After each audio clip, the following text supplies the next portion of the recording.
नानक जन कहत बात, बिन से जय है तेरो गात, छिन छिन कर गयो काल, छिन छिन कर गयो काल, तैसे जात आज है। राम सिमर है तेरे गाज है, राम सिमर है तेरे गाज है, राम सिमर है तेरे गाज है। सतनाम वाहेगुरु वाहेगुरु, सतनाम वाहेगुरु वाहेगुरु, सतनाम वाहेगुरु वाहेगुरु, सतनाम वाहेगुरु वाहेगुरु, सतनाम वाहेगुरु वाहेगुरु, सतनाम वाहेगुरु वाहेगुरु। कल राम की थोड़ी सी बात की हमने। राम का अर्थ है स्वयं का होना, उस होने का स्मरण। बस यही काम तुम कर सकते हो, बाकी सब करने के कर्ता बनते हो लेकिन कर्ता हो नहीं। यह भ्रम है कि मैंने किया या मैं कर सकता हूं या मैं करूंगा। सब हो रहा है। सभी संत यही बात कहते हैं कि करने वाले तुम नहीं हो, तुम करता नहीं हो। एकमात्र भ्रम यही है कि मैं करता हूं। जिस दिन ये भ्रम टूट जाता है सारी बात खत्म हो जाती है, अध्यात्म पूरा हुआ। लगता है कि मैं करने वाला हूं, मैंने किया। अच्छा किया तो गर्व लगता है, छाती चौड़ी हो जाती है। बुरा किया तो पश्चाताप होता है, रोते हो कि ऐसा मैंने क्यों किया। हकीकत यह है कि सब अपना आप हो रहा है, कोई नहीं कर रहा, कोई करता है ही नहीं। यह भ्रम है कि मैं करता हूं, इतना सा ही भ्रम है। और अगर कर्ता बनना ही हो, कुछ करना ही हो, तो एक चीज है जो की जा सकती है, वो है राम स्मरण, राम सिमर, सेल्फ रिमेंबरिंग। वो तुम करते नहीं, वो कोई नहीं करता। एक काम है जिसको तुम कर सकते हो, जिसके तुम कर्ता बन सकते हो, और वो है सेल्फ रिमेंबरिंग, स्वस्मरण। राम सिमर, राम सिमर, ए हो तेरो कार्य, यही तुम्हारा कार्य है। नानक किसी को नहीं कह रहे, पहली बात तो ये समझ लें। ये नानक का गीत है, नानक किसी को नहीं कह रहे, वो स्वयं को कह रहे हैं, अपने आप को कह रहे हैं कि तेरा एक ही काम है कि तू स्वस्मरण में लग जा। स्वस्मरण बना रहे, ये मंत्र की तरह चलता रहे, ये टूटे नहीं, ये तेल की धार हो जाए, यही तेरा बस काम है, और कोई काम नहीं। और हकीकत भी यही है। नाम स्मरण, राम का स्मरण, स्वयं का स्मरण सिर्फ मनुष्य कर सकता है। संभवतः इसीलिए कहते हैं कि मनुष्य का जन्म ही उसके स्मरण के लिए हुआ है। अगर मनुष्य जन्म का कोई लक्ष्य है तो बस इतना, सेल्फ रिमेम्बरिंग, स्वयं का स्मरण। स्वयं के स्मरण से सारी भूलें गिर जाती हैं। नानक स्वयं से कह रहे हैं, और स्वयं से कहने के बहाने वो उन सब से कह रहे हैं जिन तक ये शब्द पहुंच जाए। राम सिमर राम सिमर, राम जो तुम्हारे ही भीतर है। ये कहना भी ठीक नहीं कि तुम्हारे ही भीतर है। राम माने जो है। राम का अर्थ है होना, प्रेजेंस, उपस्थिति। अब क्योंकि उपस्थिति का, होने का कोई रूप तो है नहीं, तो कैसे उसकी बात करें? और बात करने के लिए कोई तो शब्द चाहिए। तो शब्द एक चुन लिया, राम। राम माने वो सत्ता जो सर्वव्यापी है, जो घट घट में है, जो कहीं नहीं है और सब कहीं है। कैसे उसको पहचाने, कैसे उसको पकड़े? तो एक ही उपाय है कि अपने होने के प्रति जागो। यही सत्य नाम है। ये जो होना है, ये जो होने की प्रतीति है, ये जो होने का नाद है, ये जो सातत्य है, मात्र यही सत्य है और यही गुरु है। गुरु कहीं बाहर नहीं। हम गुरु को बाहर खोजते हैं। गुरु तो भीतर है। गुरु तो स्वयं का होना है, लेकिन उससे हमारा कोई संपर्क ही नहीं, उससे हमारी कोई पहचान नहीं। हमारी पहचान इसलिए नहीं क्योंकि हमने कभी की नहीं। करें तो हो जाएगी। जिस चीज से हम पहचान करना चाहते हैं कर लेते हैं। जो हम पाना चाहते हैं उस तरफ दौड़ने लगते हैं। और ये तो अभी है और यही है और सतत है। जहां भी मैं हूं वहीं ये है, जहां तुम हो वहीं ये है। राम सिमर ए हो तेरा काज। यही तुम्हारा काम है। एक काम करो। और मजे की बात यह है कि जब तुम इसे करने जाओ तो भूल जाओगे। और इसे तब तक करने की जरूरत है जब तक कि भूलना फिर हो ही नहीं। फिर से स्मरण करना ही ना पड़े। और स्मरण इसीलिए करना है क्योंकि विस्मरण है, भूले हुए हैं। जब कुछ देखते हो तो स्वयं को भूल जाते हो। एक सुंदर स्त्री देखी, एक सुंदर पुरुष देखा, पूरी की पूरी चेतना वहां, यहां भूल गया, वहां स्मरण हो गया। उसका विस्मरण हो जाए और इसका स्मरण हो जाए, देखने वाले का। जहां से चेतना गतिमान हो रही है वहीं ठहर जाओ। इसी को कहते हैं राम सिमर। जहां से चेतना इंद्रियों के माध्यम से बाहर की ओर जाती है और वस्तुओं का, दृश्यों का स्पर्श करती है,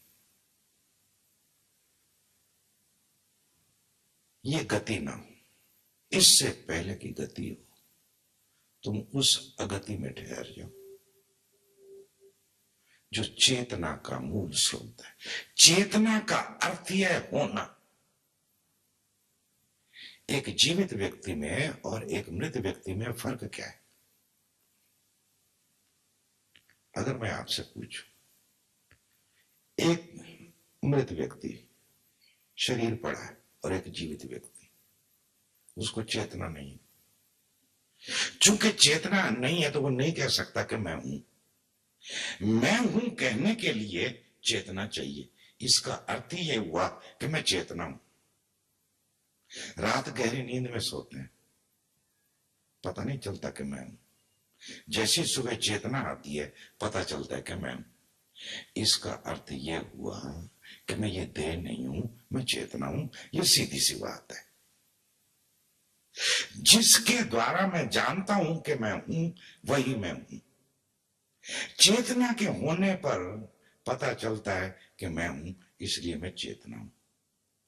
क्योंकि चेतना का कोई रूप नहीं, कोई रंग नहीं, कोई आकार नहीं, कोई नाम नहीं, इसलिए मैं भी अनाम हूं, अरूप हूं। भूल कुल इतनी है कि मैं देह को समझ रहा हूं कि मैं हूं, जबकि हूं मैं चेतना। चेतना जैसे ही जागने पर आई कि होने की प्रतीति हुई, इसका अर्थ ही हुआ कि चेतना और होना एक ही बात है।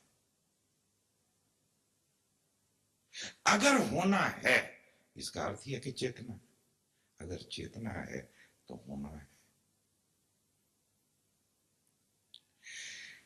चेतना के होने पर प्रतीति होती, पहले तो स्वयं की और फिर जगत की। अगर चेतना नहीं तो ना तो स्वयं के होने की प्रतीति है, न जगत के होने की प्रतीति। जैसे ही चेतना प्रकट होती है, स्वयं का होना प्रकट होता है, और उसके साथ युगपत एक ही क्षण में जगत भी प्रकट होता है। लेकिन जगत का स्मरण रह जाता है और स्वयं का भी स्मरण हो जाता है। जगत का हो जाए विस्मरण और स्वयं का रह जाए स्मरण, तो हो गई बात। जिसके लिए जन्म लिया था वो ध्येय पूरा हुआ। राम सिमर एव तेरो काज। मजे की बात यह है कि गहरी नींद सोते हैं तब तो नहीं कहते कि मैं इतना धनपति हूं, मैं महान व्यक्ति हूं, मैं बड़ा इंजीनियर हूं। ये कब कहते हो? जब उठ आते, जब जाग जाते, जागृत अवस्था में, जब होना घट जाता, उस समय तुम कर्ता बन जाते। लेकिन गहरी नींद में तो कर्ता नहीं,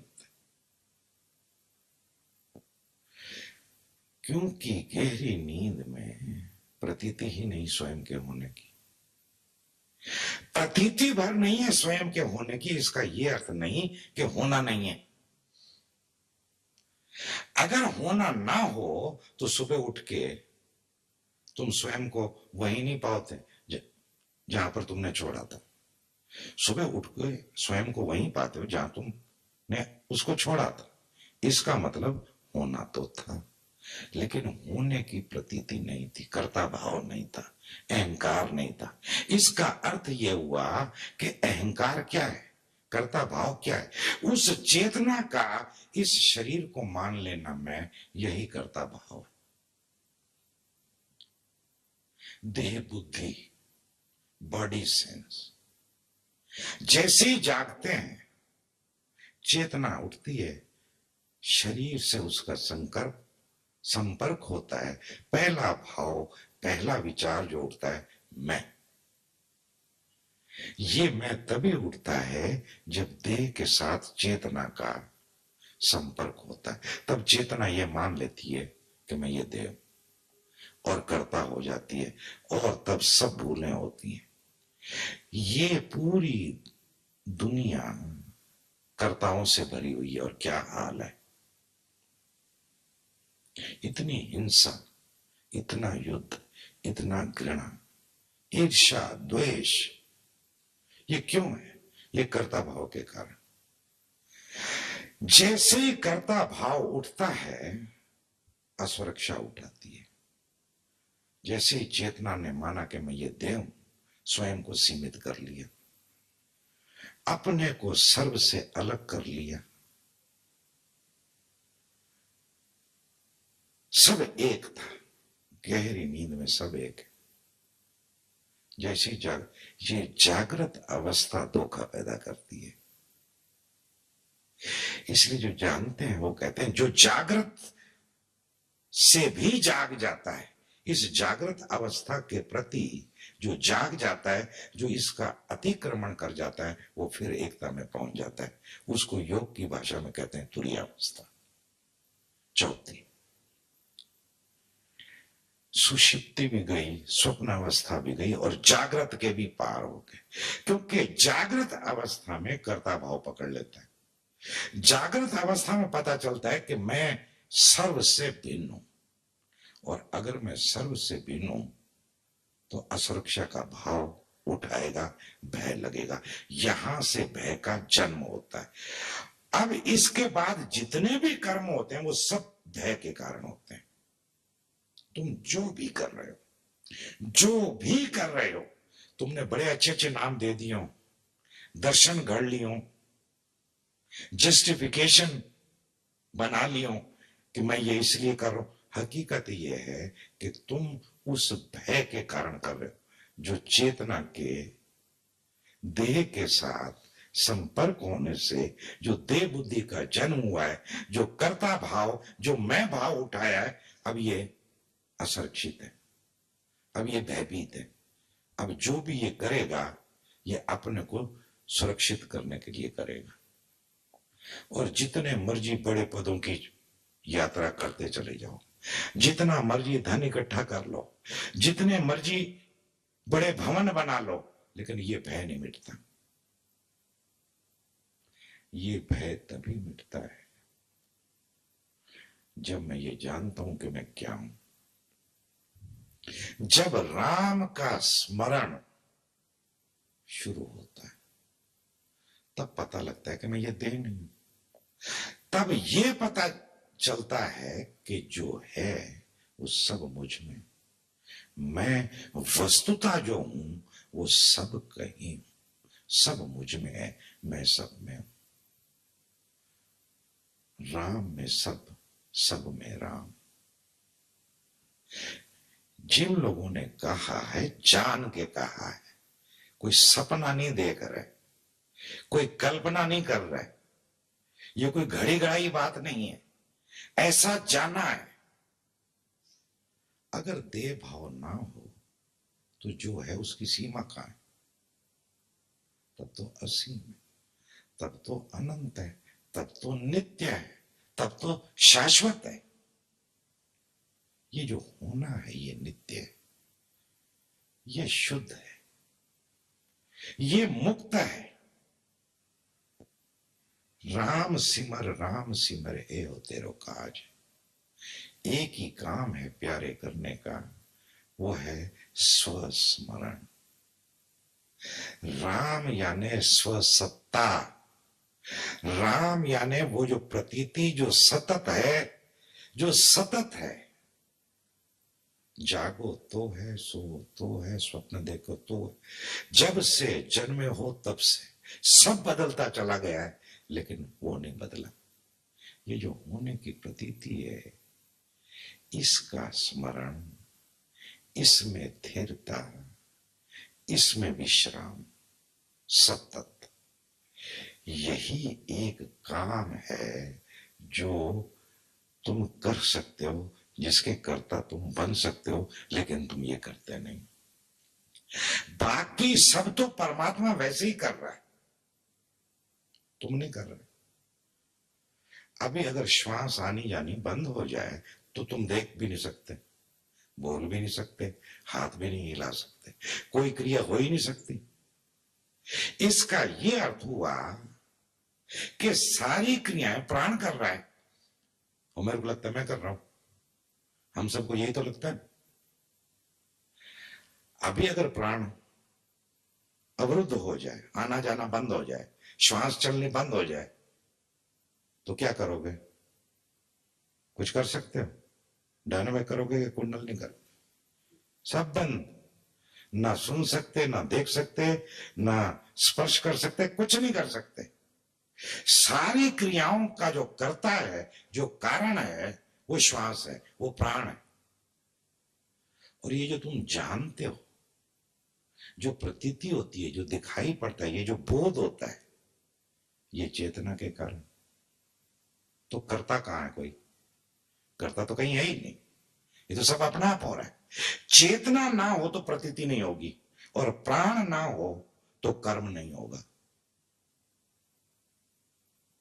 तो करता हुआ कहां? करता तो कोई है ही। लेकिन नानक कह रहे कि तुम एक चीज के कर्ता हो सकते हो, एक काम कर सकते हो, बाकी काम तुम कर ही नहीं रहे और ना कर सकते हो। ये तुम्हारा भ्रम है कि तुम कर रहे हो। तो कौन सा काम कर सकते हो? राम का स्मरण, सेल्फ रिमेंबरिंग, स्वस्मरण। अब इसमें बाधाएं क्या आती हैं? नानक उसकी बात कर रहे हैं। माया को संग त्याग। ये जो भ्रम है कि मैं ये दे हूं, ये जो भ्रम है कि मैं करता हूं, इसका संग साथ मत करो, इसके साथ इन्वॉल्वमेंट मत करो। ये बिना तुम्हारी इन्वॉल्वमेंट के नहीं होते। तुम संग साथ देते हो, तुम कोऑपरेट करते हो, तुम तादात्म्य करते हो, आइडेंटिफाइड होते हो। माया या नहीं, ये ख्याल कि मैं ये दे हूं, कि मैं करता हूं, प्रभु जी की शरण लाग। वो जो होना है उसी को प्रभु कहते हैं, उसी को सूफी अल्लाह कहते हैं, उसी को क्रिश्चियन गॉड कहते हैं। वो प्रभु यानी जो है, है, है, है, हर पल है। वहां भूत और भविष्य नहीं है, वो तो एक इसी क्षण है बस। हर क्षण यही क्षण, सतत यही क्षण। ये जो समय है कि ये बीत गया, ये आने वाला, ये तो तुम्हारी कल्पना का हिस्सा है, ये कहीं है नहीं। ये तो मेमोरी का हिस्सा है, मेमोरी में रिकॉर्ड होता रहता है, फिर वो उसका रिप्ले होता है, तो तुमको समय की अनुभूति होती है। समय कहीं है नहीं, और समय अगर है तो यही क्षण है बस। तुम माया को पहले समझ लो, फिर उसका त्याग कर दो, उसका संग साथ मत दो, इंडिफरेंट बने रहो। माया को संग त्याग, प्रभु जी की शरण लाग। ये जो स्वयं का होना है, ये जो होने की प्रतीति है, इसकी शरण में जाओ, इसके आसपास बैठो, इसके चरणों में बैठो। जगत सुख मान विद्या। मजे की बात यह है, भ्रम ऐसी विचित्र वस्तु है कि 50 साल हम जी चुके हैं, लेकिन ख्याल ही नहीं आता कि जगत सुख ये मिथ्या वस्तु है। लगता है कि सुख मिलेगा, मिलता तो है नहीं, फिर भी आदमी लगा रहता है। मैं ये बन जाऊंगी, मैं वो बन जाऊंगा, मैं ये कर लूंगी, मैं वो कर लूंगा। इसके पीछे भाव क्या है? सुख मिलेगा, बस इतना ही ना। कुल भाव इतना ही है ना, ये कर दूं, वो कर दूं, इतना धनपति हो जाऊं, इतना बड़ा व्यवसायी हो जाऊं। लेकिन उसके पीछे भाव कुल क्या है? सुखी होने। शादी कर लूं, भाव क्या है? सुखी हो जाऊं। बच्चा हो जाए, भाव क्या है? सुखी हो जाऊं। लेकिन तुम देखते नहीं हो, एक बच्चा पैदा किया, इतना उपद्रव हो गया। मैं ये नहीं कहता बच्चे पैदा मत करो, करो जितने मर्जी करने, कुत्ते बिल्लियों की तरह करो, कर ही रहे हैं। भारत की आबादी 100 करोड़ से ज्यादा हो गई है। बच्चे पैदा करने के अलावा करते क्या? और बच्चे भी पैदा करते हो क्या कि हो जाते हैं? हो जाए जरा।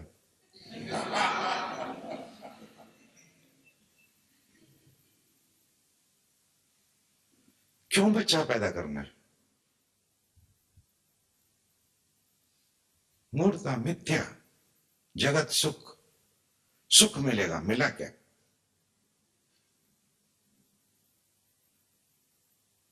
बच्चे चाहिए, ले आओ, कितने बच्चे हैं? जगत सुख मान मिथ्या। जगत में सुख दिखाई पड़ता है, होर्डिंग लगा होता है, जाते हो नजदीक, लगता है हम सुख में घुस रहे हैं, घुस जाते हैं दुख में। जो भी मिल जाए दुख देता है, जो भी मिल जाए दुख देता है। लेकिन अंधापन इतना ज्यादा है कि दिखाई नहीं पड़ता। तुम जो चाह रहे हो सकता है तुम्हें ना मिला हो, लेकिन बहुतों को मिल जाता है। तुम्हें लगता है कि बड़े सुखी होंगे, बड़े घर में बैठे हैं। अरे इतने दुखी हैं, पूछो कुछ मत नहीं। चार चार तो गार्ड रखे हुए हैं, ऊपर से वो बंदूकें लेके खड़े हुए हैं। ये सुखी व्यक्ति का लक्षण है क्या? ये डरे हुए व्यक्ति का लक्षण है। वो पहले से ही मरे हुए हैं। वो बड़े महलों में नहीं रह रहे, वो कब्रों में रह रहे हैं। लेकिन आदमी ये जो अक्ल है इसका उपयोग कहां करता है? समझता है अपने आप को बड़ा अक्लमंद, लेकिन उपयोग कहां है? जगत में कहीं किसी को सुख मिला है? किसी मां को मिला है, किसी बेटे को मिला है, किसी बाप को मिला है, किसी पत्नी को मिला है? हम इतने उलझे रहते हैं कि हम देखते ही नहीं कि आजू बाजू क्या हो रहा है। अगर हम आजू बाजू देखें तो दिखाई पड़ जाए। अपने में उलझे हुए हैं, बस दौड़े जा रहे हैं, दौड़े जा रहे हैं, दौड़े जा रहे हैं। जब बीवी नहीं है तो बीवी की खोज चल रही है, बीवी मिल गई तो बच्चे की खोज चल रही है, बच्चा हो गया तो दूसरे बच्चे की खोज चालू। अब पहले इसका तो ठीक ठाक इंतजाम कर लो। एक बच्चा संभलता नहीं, दूसरे की तैयारी हो जाती है। और मैं ये जो बात कह रहा हूं, ऐसे को मैं बैठ के कल्पना नहीं कर रहा।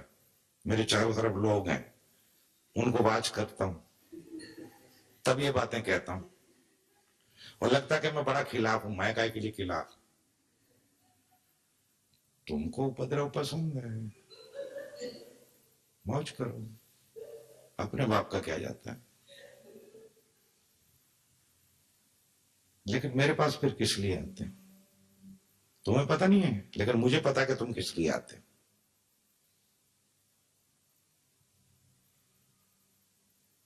तो मैं फिर वही कहता हूं,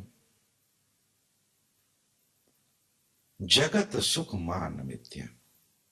मान ले, नानक कह रहे हैं कि मान ले, पर किसी नानक की हम सुनते हैं। अगर सुनी होती तो ये धरती दूसरी होती। न जाने कितने नानक हो गए, कबीर हो गए, बुद्ध हो गए, महावीर हो गए, कृष्ण, अभी अभी ओशो। कोई सुनता है इनकी? वो भी है अपना राग अलापते ही रहते हैं, और मैं भी तो अलाप रहा हूं ना। लेकिन अनुभव से कह रहा हूं कि बेसिकली जगत में कोई सुख है नहीं। दिखाई पड़ता है, खींचता है, भागते हैं हम। जैसी वहां पहुंचते हैं कुछ हाथ नहीं लगता। जगत सुख मान मिथ्या, झूठो सब साज है। ये सारी सजावट जो है, ये जो प्रतीत होता है, वहां पर वैसा कुछ है नहीं। फिर धीरे धीरे दुख झेलते झेलते, दुख के संग साथ रहते रहते ऐसी आदतें हो जाती हैं कि दुख को छोड़ने का भाव ही नहीं होता। फिर तो लगता है दुख ही सब कुछ है, फिर तो वही सुख लगता है। आदत पड़ जाती है। बदबू की आदत पड़ जाए तो फूलों की क्यारियों में ले जाओ किसी को तो खुशबू अच्छी नहीं लगती, वो भाग के फिर बदबू में घुस जाता है। लेकिन नानक कह रहे हैं जगत सुख मान मिथ्या, झूठो सब साज है। ये सारी साज सजावट जो है झूठी है, इसमें कुछ सच नहीं है। सुपने जू धन पहचान, ये जो धन है ये एक सपना है, ये सपने जैसा है, इसको पहचान। हम ये गीत तो गाते हैं, हम गीत तो दोहराते हैं, गीत तो सुनते हैं। जगजीत सिंह ने यह गीत गाया, और जैसा मेरी समझ में आता है, ये पूरी एल्बम जिसमें 5 गीत हैं और एक श्लोक महल्ला नाम है, ये जगजीत सिंह का सर्वश्रेष्ठ एल्बम है। इसमें गीत के भाव, संत के भाव, गायकी, पूरा संगीत ऐसे उभर आया, इतना उत्तम है। लेकिन जगजीत सिंह जी ने कभी ये सोचा होगा कि नानक जी क्या कह रहे? कोई नहीं सोचता। वो तो पैसे के लिए गा रहे।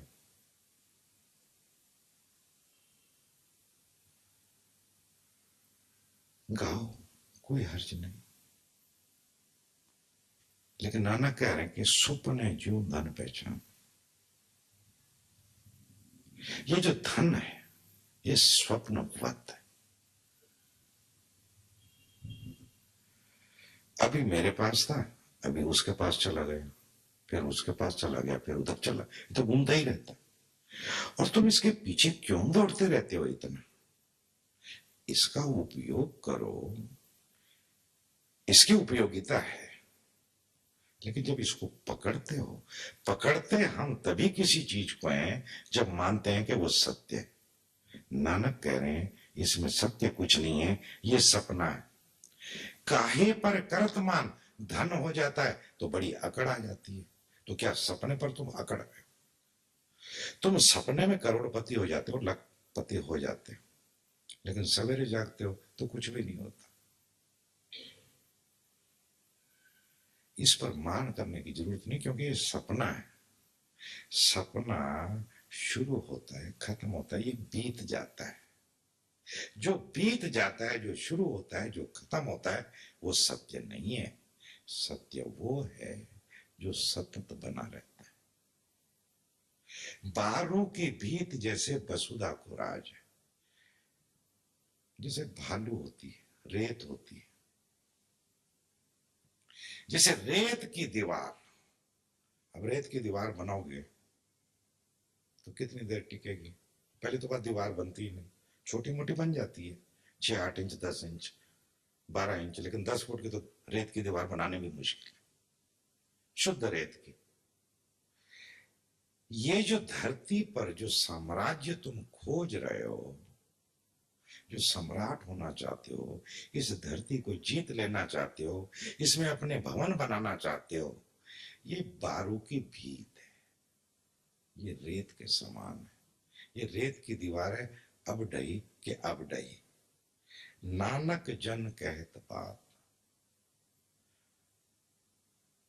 उनके कहने का ढंग है कि नानक जैसे व्यक्ति ये बात कह रहे हैं, बिनत जइए तेरे बात, ये जो तेरा शरीर है ये बिखर जाएगा, ये बिखरने के लिए ही पैदा हुआ है। इसने तो बिखरना ही बिखरना है, तू इससे मोह मत कर, तू इससे बहुत ज्यादा संबंध मत बना, ये बिखरेगा। लेकिन जो कर सकता है वो कर ले, क्योंकि राम का स्मरण बिना देह के नहीं हो सकता। इसलिए तुम देह में हो, लेकिन देह में रह के बाकी सब कर रहे हो, जो करने जैसा है उसको छोड़ के। कोई कुछ कर रहा है, कोई कुछ कर रहा है। मेरी बातों से या नानक की बातों से भी ऐसा अर्थ मत लगाना कि वो ये कह रहे हैं कि कुछ मत करो, सब करो, पूरी तरह से करो, टोटल होके करो, लेकिन राम स्मरण करते हुए करो, बस इतनी सी बात है। चलो धन ही कमाओ, खोजो वसुधा का राज, करो बच्चे पैदा, शादी करो, जो करना है करो बाबा, हो जाए। सीरियस हो गया, नानक की बात चलती थे, जो करना है करो, लेकिन राम स्मरण करते हुए। अब राम के स्मरण के लिए क्या हिमालय पे जाना जरूरी है? तो नहाते नहाते भी हो सकता है, खाते खाते भी हो सकता है, चलते चलते भी हो सकता है, किसी भी अवस्था में हो सकता है। करना ही उसमें कुछ नहीं है, बस याद करना है स्वयं क्या होना, मैं हूं, इसका स्मरण। लेकिन लोग असली बात समझते नहीं, तो वो दूसरे ढंग, लोग बैठे हैं माला पकड़ कर राम राम राम राम राम राम राम। वो राम स्मरण नहीं है, वो राम विस्मरण है। वो अपने को हिप्नोटाइज कर रहे हैं, और थोड़ी देर में उनको नींद आने लगती है। वो स्मरण है ही कुछ नहीं, क्योंकि बात समझ में नहीं आती और असली बात को पकड़ना कठिन होता है, तो झूठी बात को पकड़ लेते हैं और समझते हैं कि असली बात है। स्मरण कहीं भी हो सकता है, जो करना है करो। नानक जन कहत बात, बिनस जइये तेरे का। ये तेरा शरीर तो बिखर जाएगा, तो जब बिखर जाएगा तो फिर इससे पहले के बिखरे राम का स्मरण करो। छिन छिन कर गयो काल, तैसे जात आज है। क्षण क्षण करके समय बीत गया, आज भी वैसे ही निकल जाएगा। इससे पहले कि आज निकल जाए, अभी से शुरू करो। राम सिमर, राम सिमर, एह तेरे काज है। सत्य नाम, सत्य नाम। ये जो नाम है, नाम यानी स्वयं के होने की प्रतीति। मैं हूं ना, मैं चलता हूं, उठता हूं, बैठता हूं, खाता हूं, रोता हूं, झगड़ता हूं। ये जो होना है, ये प्रतीति तो सतत है। यही सत्य है, बाकी सब बदल रहा है, ये होना मात्र नहीं बदल रहा। सत्य की परिभाषा ही हम लोगों ने की है, परमात्मा की परिभाषा ही की है कि जो है, जो परिवर्तन जिसमें होता ही नहीं। ये जो होना है, इसको कोई नुकसान नहीं पहुंचाया जा सकता, ये नष्ट नहीं होता, इसको काटा नहीं जाता, इसको जलाया नहीं जा सकता, इसको मिटाया नहीं जा सकता। लेकिन तुम अपने को इस होने से जोड़ते ही नहीं, तुम अपने को जोड़ते हो देह से, जो कि बिखरने ही वाली है, ये बिखर जाएगी। राम सिमर, राम सिमर, ये तेरे काज है। तू एक ही काम कर सकता है, वो है स्वस्मरण।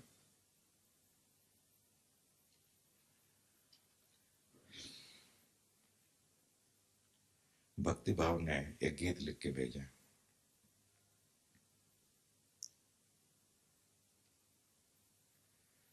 चैतन्य के परम शिखर, तुम करुणा की अतिशय घाटी।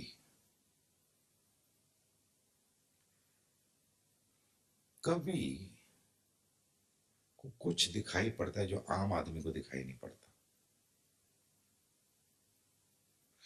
और अगर किसी किसी को दिखाई भी पड़ता है तो उसको कहने की कला नहीं आती।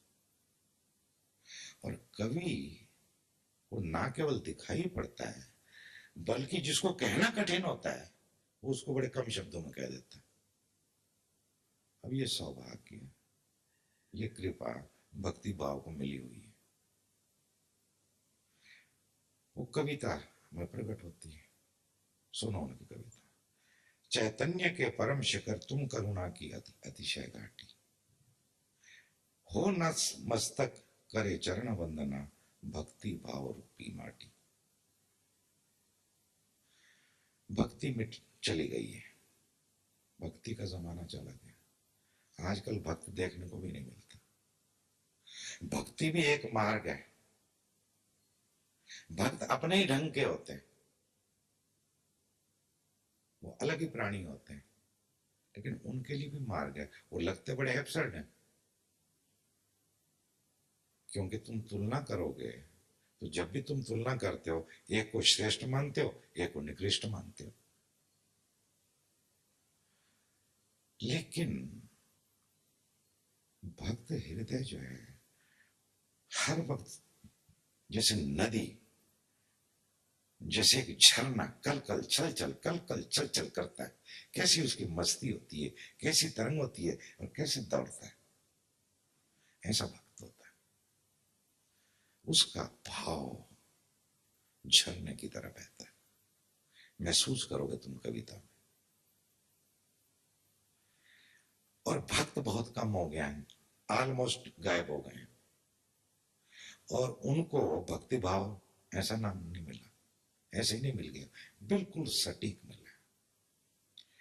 उनका भक्त जैसा हृदय है, फिर भी पता नहीं कैसे बचे हुए हैं, क्योंकि पूरा जीवन ऐसा है कि भक्त टाइप को, भाव वाले को तो वैसे ही नष्ट कर डालते हैं लोग। वो सीधा सरल जमाना नहीं रहा, जहाँ भक्त को और भाव वाले व्यक्ति को थोड़ा सम्मान मिले, थोड़ा उसको स्पेस मिले, कोई स्पेस ही नहीं मिलती। खुद को भी उसको लगने लगता है कि कहीं मैं कुछ गड़बड़ हूं क्या, खुद को भी शक आने लगता है। लेकिन उसको नाम मिला है भक्ति भाव, बिल्कुल ठीक मिला है। चैतन्य के परम शिखर तुम करुणा की अतिशय घाटी, हो नत हो नत मस्तक करे चरण वंदना, भक्ति भाव रूपी माटी।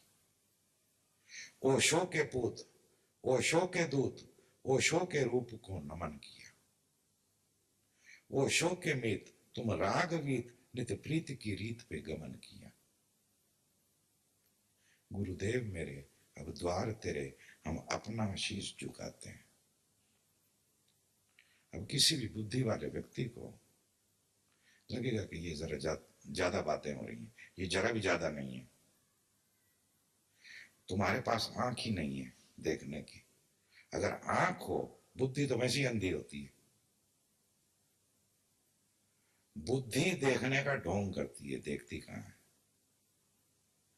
देखता तो हृदय है, इसमें जरा भी गलत नहीं है। और मैं भक्ति भाव का यह गीत स्वीकार करता हूं। ओशो के पूत, ओशो के दूत, ओशो के रूप को नमन किया। ओशो के मीत तुम रागवीत, नित प्रीत की रीत पे गमन किया। गुरुदेव मेरे अब द्वार तेरे, हम अपना शीश झुकाते हैं। हे नाथ मेरे, है ये दिल की बात, तेरा हाथ सहारा चाहते हैं। भक्त बच्चे जैसा होता है, उसमें अकड़ नहीं, वो झुकने को तैयार है, वो समर्पण को तैयार है। और मैं भक्ति भाव को देखता हूं, मैंने कभी कहा नहीं, मेरे कहने की देर है कि उसके करने की देर है।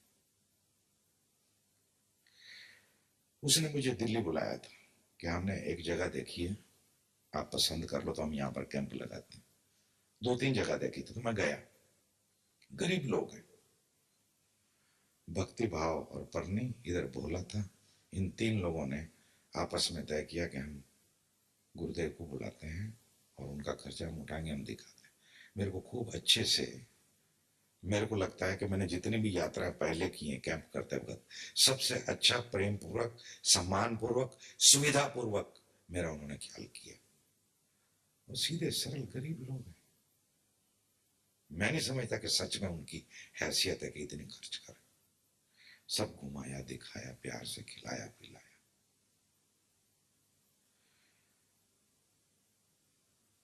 समर्पण के नाम से लोगों की छाती कांपती है। और भक्त तो समर्पण करने के लिए तैयार बैठे, वो तो कहता है पकड़ो मेरा हाथ। अभी जब मैं लौट के आया सब घूम के, तो इन लोगों का भाव देखा। ये चाहते थे कि नॉर्थ में कैंप हो। जब मैं लौटा तो बात बनी नहीं, जगह पसंद नहीं आई और लगा के करना कठिन है। इन लोगों का भाव देखते हुए मैंने पूना में जगह खोजनी चालू की। तो जगह खोजी, 3-4 जगह देखी, फिर एक जगह पर बातचीत चालू हो गई, लेकिन वो डिले हो रही थी, हो नहीं रही थी कि इस जगह का प्रपोजल आ गया और ये घट गई। तो सूचना मिल गई लोगों को कि शिविर हो रहा है, वो शो वर्ल्ड में छाप दिया। तो थोड़े दिन भक्ति भाव का फोन नहीं आया। तो मैंने उसको फोन किया, भक्ति भाव क्या मैं आ रहा है ना?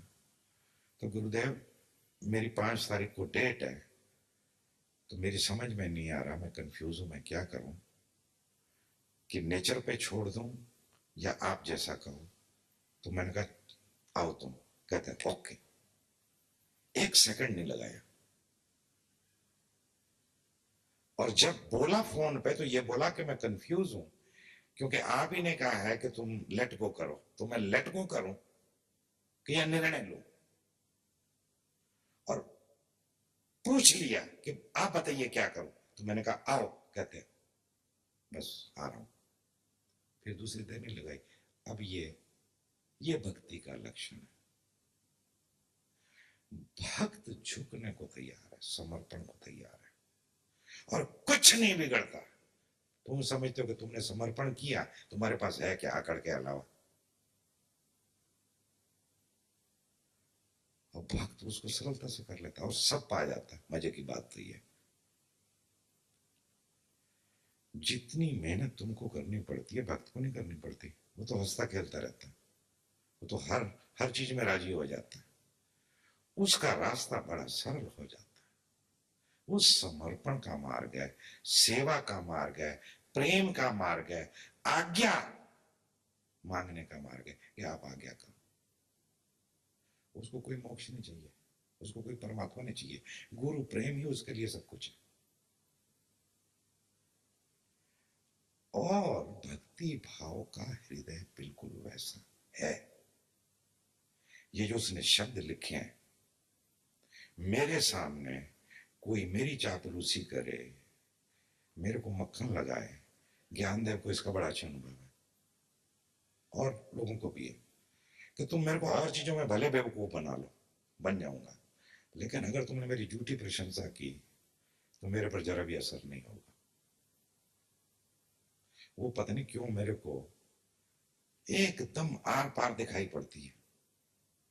गुरुदेव मेरे अब द्वार तेरे, हम अपना शीश झुकाते हैं, ये मेरे नाथ यह दिल की बात, तेरा हाथ सहारा चाहते हैं। करुणा के मेघ तेरा परम वेग, करुणा के मेघ तेरा परम वेग, जब तुमसे हम तक आता है इन सूखे खाली डबरों में, इन सूखे खाली डबरों में, तब निर्मल जल भर जाता है। It happens exactly. वो कोई गप नहीं मार रहा व्यक्ति, ही फील्स लाइक दैट। करुणा के मेघ तेरा परम वेग, जब तुमसे हम तक आता है इन सूखे खाली डबरों में, तब निर्मल जल भर जाता है। पाकर शून्य का प्रेम नीर, यहाँ ध्यान कमल खिल जाता है। जो था ही नहीं खो जाता है, जो मिला ही था वो मिल जाता है। ध्यान की झलक तो घटती ही रहेगी, जो है उसकी झलक घटती ही रहेगी। नेपाल में काठमांडू के शिविर में भक्ति भाव को ये झलक घटी थी, और मैं पहली बार वहां पर होने की बात कर रहा था।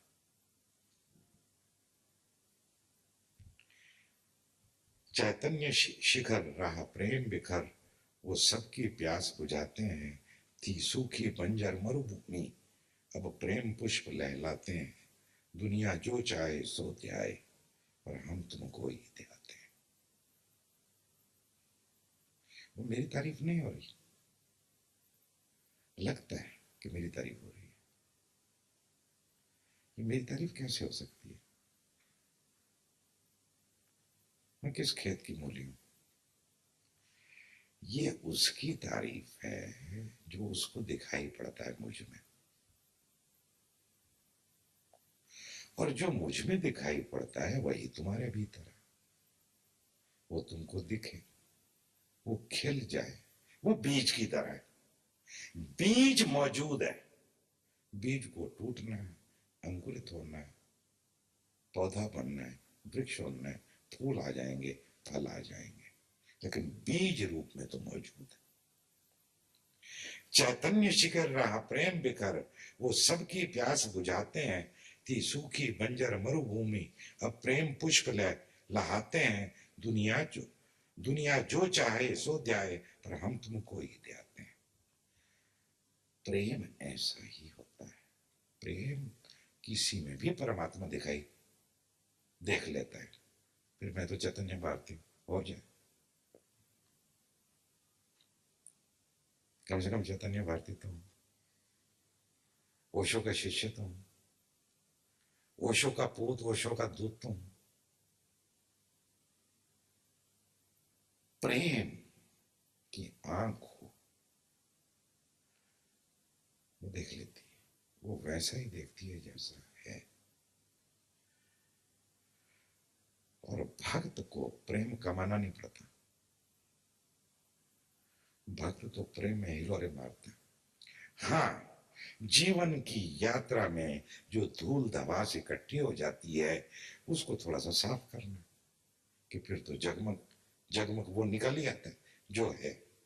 दुनिया जो चाहे सो ध्याए, पर हम तुमको ही ध्याते हैं। ये भक्ति भाव की है कांव कांव, ये भक्ति भाव की है कांव कांव, पर गीत तेरा ही गाते हैं। भले किसी को कांव कांव लगे, देखते हो ये विनम्रता। आदमी जो बोलता है उसको कभी नहीं लगता कि मैं महान नहीं हूं, मैं श्रेष्ठ नहीं हूं, लेकिन उसने इतनी श्रेष्ठ बातें की और उसको कहा कि भले ये काउं काउं लगे किसी को, लेकिन मैं गीत तेरा ही गाता हूं।